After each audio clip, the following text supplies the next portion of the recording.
Не, Таңшолпанға келсем, осындай Айдос мырзаның тағып жүргені Веда компаниясының очки екен.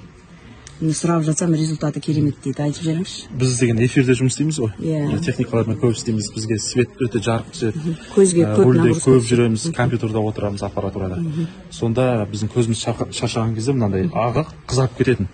Сол қызарып кеткен нәрсе осы очкиді таққаннан кейін бір аптаға жетпей жоғалып кетті. Керемет еді результаты. Көзім сергек жүреді, сосын құрғауын қойды. Әнеке, керемет.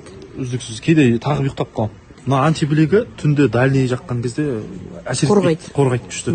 Көз шаршатпайды. Түнде мен зарулем міндетті түрде тағам.